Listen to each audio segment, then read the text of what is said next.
Continuando con el tema del estrés, eh, podríamos seguir diciendo que si es verdad que es un mecanismo de defensa y nos ha permitido sobrevivir a través de los tiempos, el abuso y el no control de los sistemas de estrés pueden ser muy perjudiciales para la salud.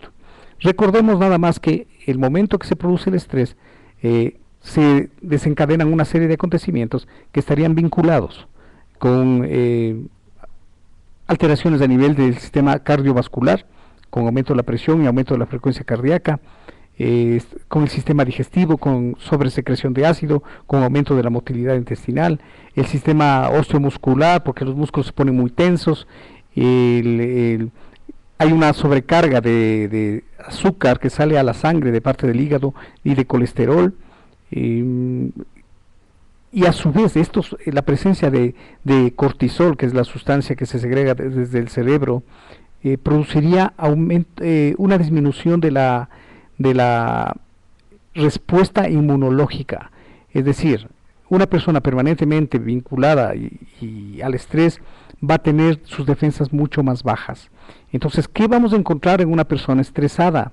Una persona estresada puede desarrollar problemas de salud que involucren todos los órganos que les he mencionado: corazón, sistema cardiovascular, sistema digestivo, sistema urinario, sistema pulmonar. Es decir, prácticamente no hay organismo, no hay órgano que no se afecte de esta sobrecarga llamada estrés. ¿Y qué es lo que hay que hacer? Lo que primero que tenemos que hacer, obviamente, es averiguar qué es lo que nos está estresando.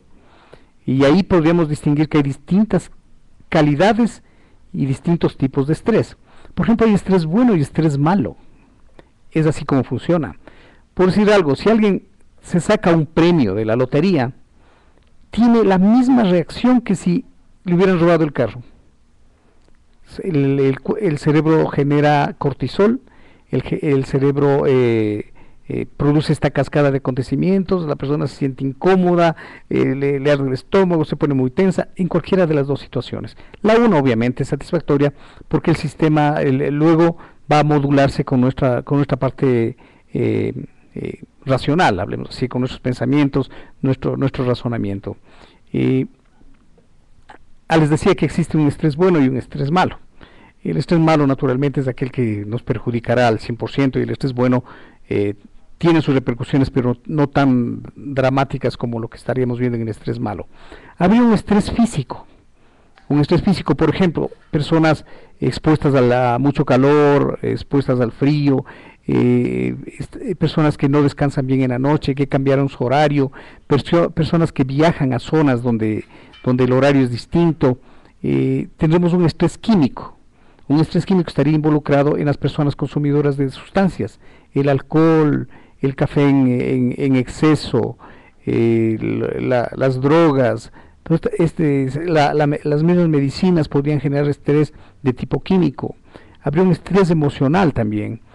Aquellas personas que permanentemente viven del pasado, aquellas personas que no aprendieron a perdonar, aquellas personas que viven constantemente envidiando lo que tienen los demás, aquellas personas negativas que miran que la vida no tiene expectativa.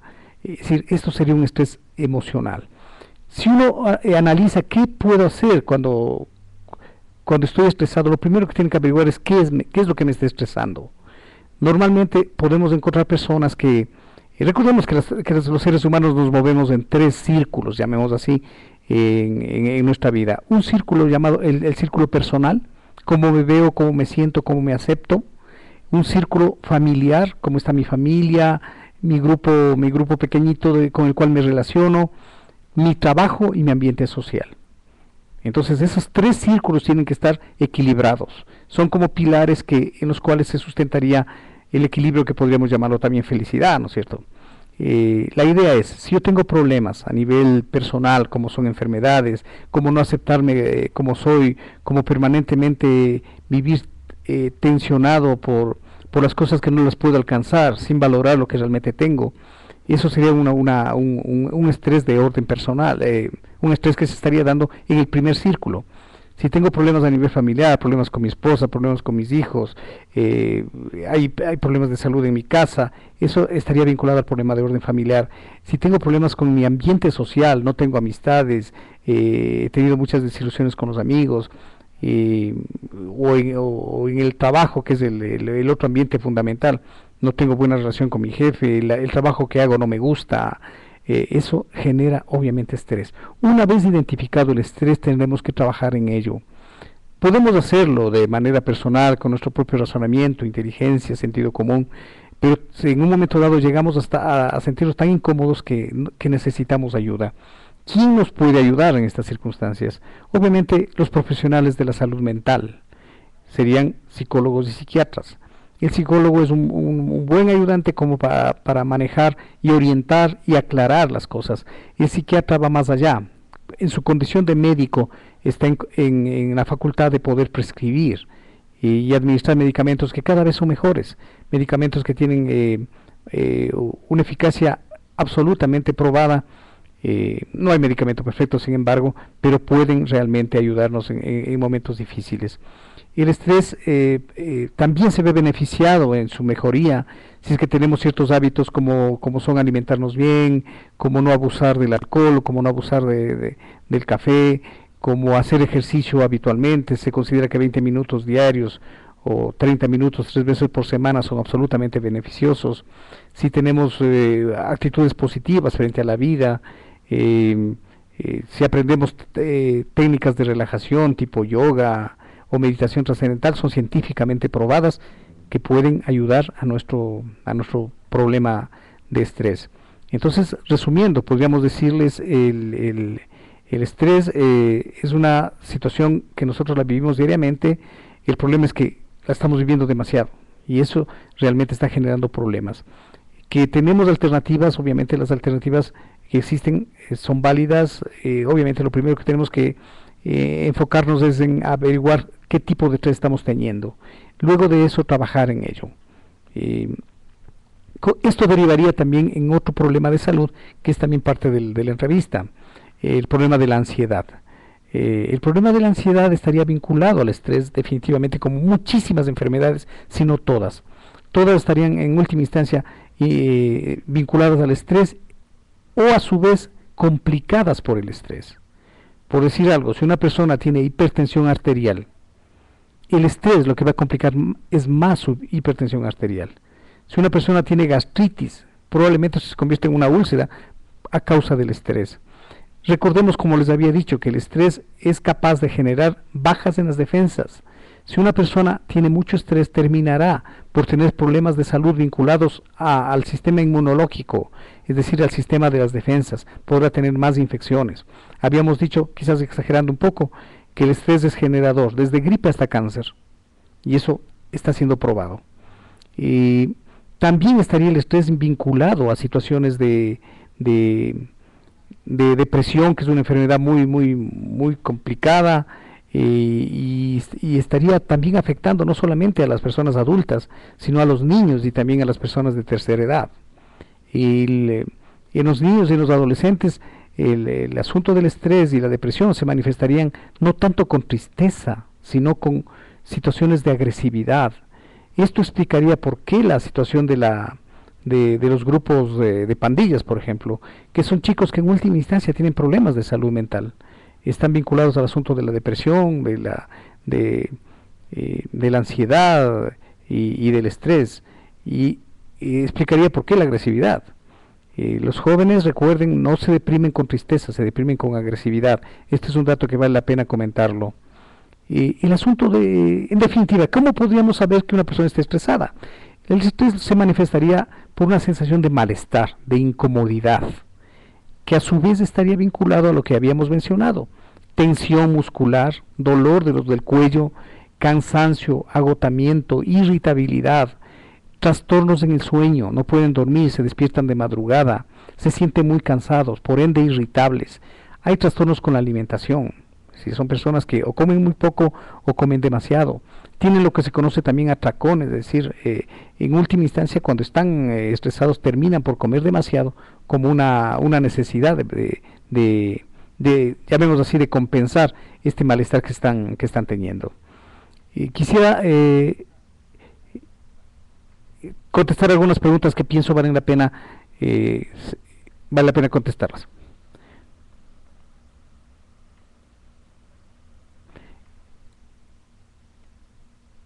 Una pregunta, por ejemplo, diría, ¿el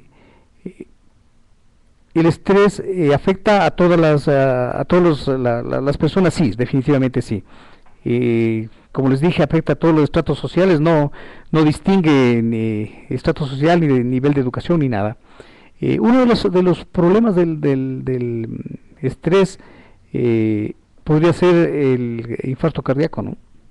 Si las personas que tienen problemas de mucho estrés terminarían a la larga produciendo lesiones a nivel cardiológico, y esto produciría potencialmente infartos, lo que significa la muerte, ¿no? Entonces, hablemos de que es una enfermedad potencialmente mortal. Con relación a la ansiedad, ¿qué podríamos decir? La ansiedad es una enfermedad, es un trastorno puntualizado ya dentro de las clasificaciones de las enfermedades, y es una sensación de malestar e incomodidad que no tiene un sentido. La persona entra en un estado de malestar muy intenso sin que exista un motivo racional, llamemos así. Una generación de ansiedad es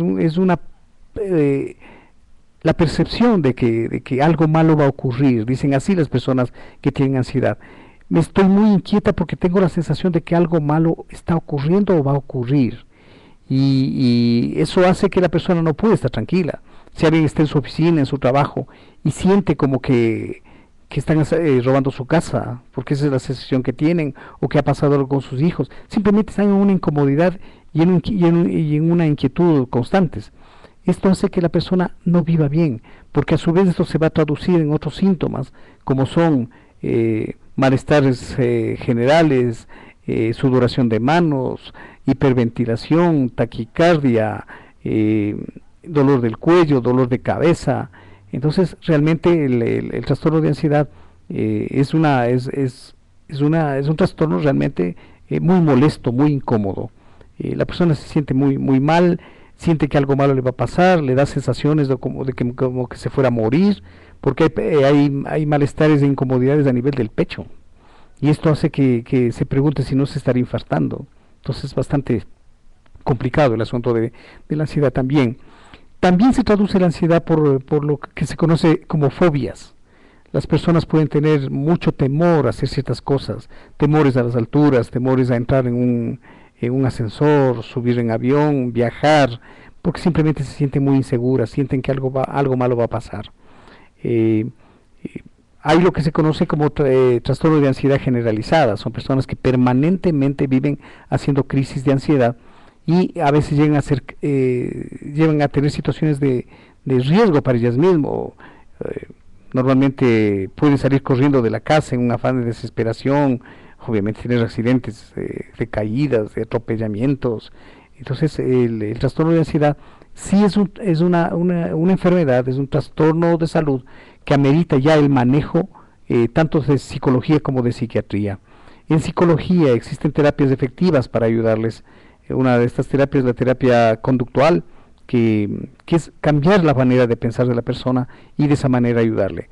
Tenemos también en nuestro los recursos farmacológicos como para poder ayudar a las personas. Es decir, los ansiolíticos son los que más eficacia tienen. Hay que darlos por poco tiempo, pero realmente ayudan en forma fundamental. Cada vez están descubriendo nuevos productos que podrían ayudar a las personas a poder sobrevivir en una situación tan complicada. Esto con relación a lo que podríamos conversar en relación al estrés y a la ansiedad.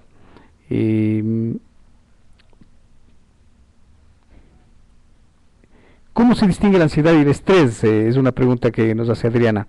El estrés obviamente es una reacción, llamemos aguda, mientras que la ansiedad ya es un proceso crónico, está manejándose ya por mucho tiempo, y es muy dramática la situación de ansiedad.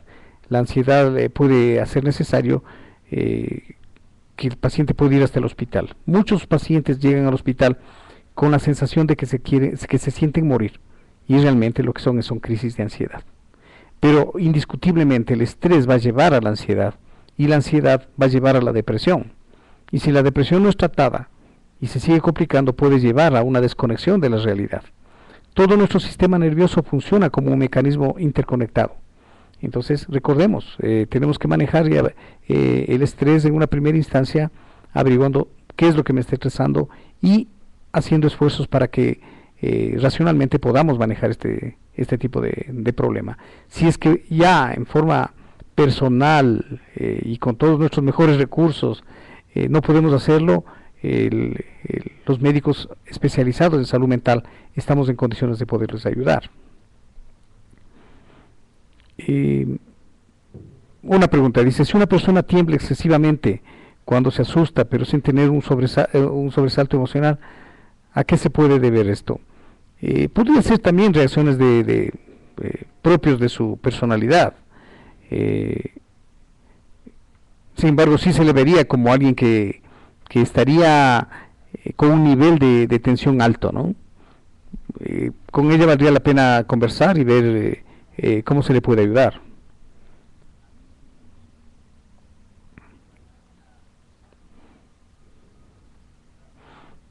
Recordemos también que, como les decía, el inicio de todos los problemas de salud mental estarían vinculados al asunto del estrés, de ahí la necesidad de trabajar a tiempo con ello. Las personas irritables o con ira son proclives a la ansiedad, nos preguntan. Sí, no hay duda, son personas intolerantes, ¿no? Es decir, viven permanentemente en un nivel muy bajo de tolerancia, y esto hace que se vuelvan muy irritables. La irritabilidad es característica del estrés, es característica de la ansiedad y característica de la depresión. Habría que averiguar cómo se puede trabajar con ellas.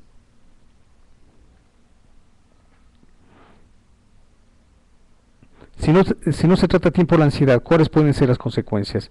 No hay duda de que se va a complicar los problemas de salud en general.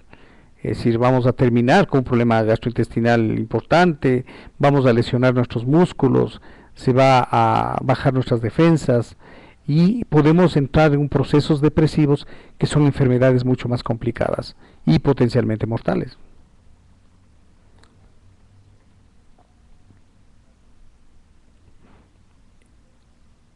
Es verdad que un corazón roto puede matar a una persona. Quizás se refiere a las desilusiones amorosas. Definitivamente sí, es un estrés importante.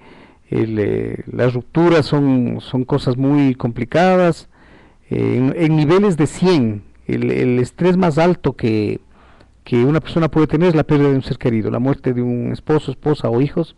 Pero la segunda causa de estrés es el divorcio. Entonces la ruptura emocional es un motivante importantísimo de desarrollar estrés, ansiedad y depresión.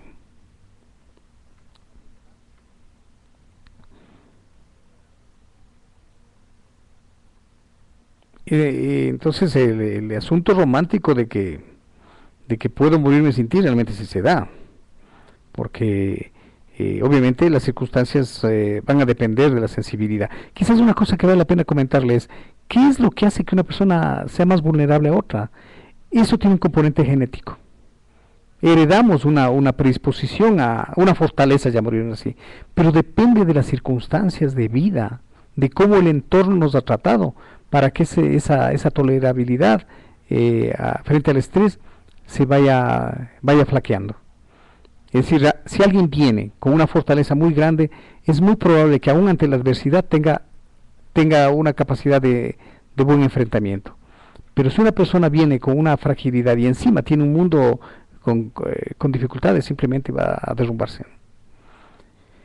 Otra pregunta, dice, si uno ha sufrido depresión o estrés, ¿cómo puede prevenir caer en una patología de ansiedad? Recordemos que la depresión está ligada a la ansiedad. Está ligada a la ansiedad. Entonces, un buen manejo antidepresivo, que obviamente cuando es una depresión moderada a severa, requiere tratamiento médico y farmacológico, sería lo primero, tener el tratamiento adecuado por el tiempo adecuado. Se dice no menos de 6 meses a 2 años. Y ser siempre y constantemente evaluado por su psiquiatra para, para evitar justamente las recaídas que incluirían síntomas depresivos y obviamente síntomas de ansiedad y estrés.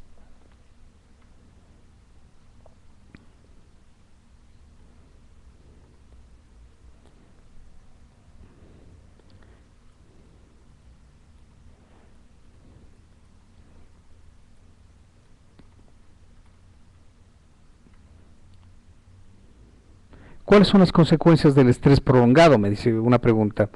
Obviamente el estrés prolongado va a producir lesiones orgánicas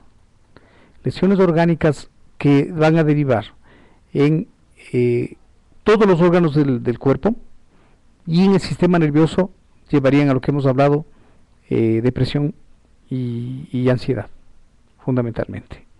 Entonces vale la pena que tengamos en cuenta que estamos frente a un enemigo serio y que tenemos que trabajar frente a eso. Quizás es oportuno que comentemos que el psiquiatra es un médico que no está hecho para la locura, como decía, como comúnmente se conoce. Este es un estigma que ha hecho mucho daño a los pacientes, porque los médicos psiquiatras estamos en condiciones de manejar esto, pero la gente no acude a nosotros porque tiene el temor, porque el estigma es que el médico psiquiatra atiende solamente a pacientes esquizofrénicos o con locura, y eso no es verdad. Recordemos que la esquizofrenia, por suerte, es una enfermedad rara, apenas afecta al 1% de la población en el transcurso de la vida, mientras que los procesos depresivos y de ansiedad superarían el 10%. Entonces nosotros tenemos de cada 10 pacientes, de cada 100 pacientes, un paciente que tendría esquizofrenia, y tendríamos entre 10 y 20 pacientes que tienen trastornos de depresión y ansiedad. Así que uno de las cosas por las que se debe trabajar a futuro, el presente y el futuro, es romper con el estigma de que el médico psiquiatra está hecho solamente para enfermedades complicadas. El médico psiquiatra está hecho para trabajar desde en estrés, ansiedad, depresión y toda la gama de enfermedades de la salud mental. Otra pregunta dice, ¿cómo se puede distinguir entre un trastorno del sueño y el estrés? Los trastornos del sueño siempre tienen que alertarnos sobre que algo está pasando. Es decir, uno puede tener una mala noche 1 o 2 veces o 3, pero no más de eso.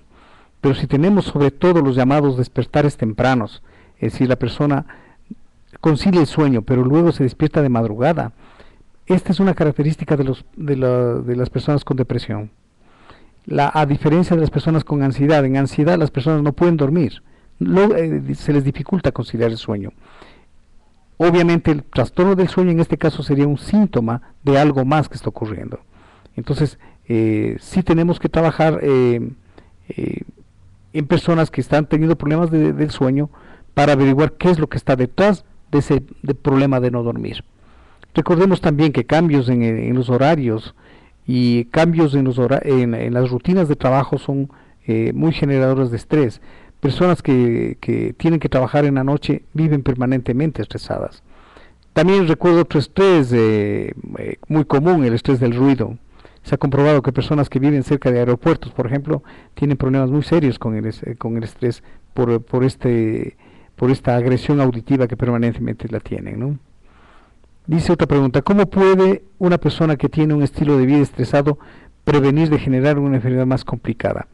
Lo que habíamos mencionado, primero detectar qué es lo que me está estresando, dónde está el estrés, y luego ir paulatinamente haciendo un esfuerzo para ojalá alejarse de ese generador de estrés. Y si es que no fuera posible, tener recursos de escape y recursos de salida, tener un hobby, tener con quien conversar. Hay recursos que pueden ayudar mucho a disminuir el estrés. Se dice que, por ejemplo, la conversación en grupo, los juegos de cartas, y sobre todo el deporte, que podría comenzar por caminar, simplemente caminar 20 minutos diarios, ojalá en un ambiente sin mucho ruido, sin mucho estímulo, ayudaría enormemente. Una alimentación adecuada, dice que el abuso de la sal y el azúcar es también otro de los factores de estrés químico. Una alimentación adecuada, la toma de vitaminas, si son prescritas por el médico, también podría ayudar. La vitamina D se le considera un factor antiestrés también.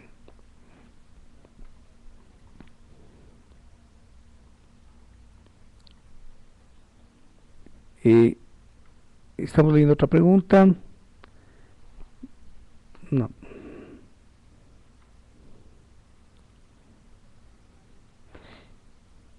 El mensaje final podría ser, estamos frente a un mundo que cada vez nos genera más estrés. Una de las cosas que en nuestro último tiempo está generando gran cantidad de estrés es la sensación de inseguridad.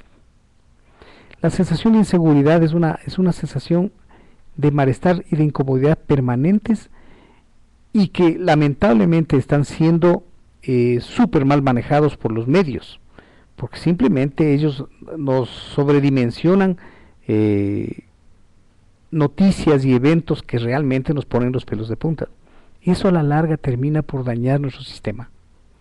Entonces también hay noticias buenas, también hay noticias edificantes, también hacemos cosas buenas, no solamente es lo malo, no solamente tenemos que irnos a parar en las morgues para ver cuántos han muerto.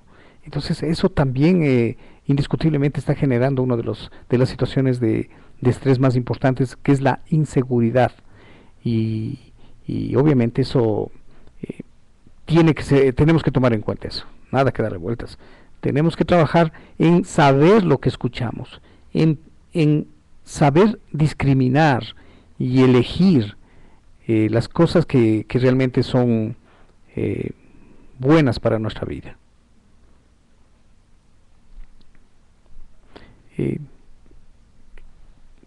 Antes de terminar, quisiera hacer una preguntita para quienes quieran responderme.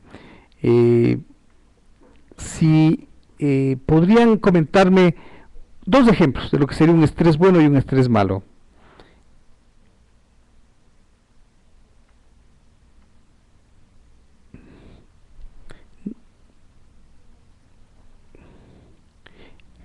Y a otra persona que me facilite un número del 1 al 66, que Laboratorios Vago tiene una sorpresa para la persona que gane en este número.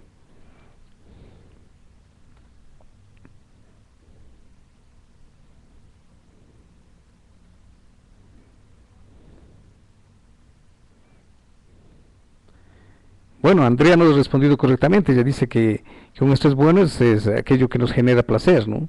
Como ganar un premio, y un estrés malo cuando la persona recibe como una mala noticia. Perfecto, le felicito. Es la persona que ha respondido correctamente a la pregunta. Con relación al número, recuerden, es del 1 al 66.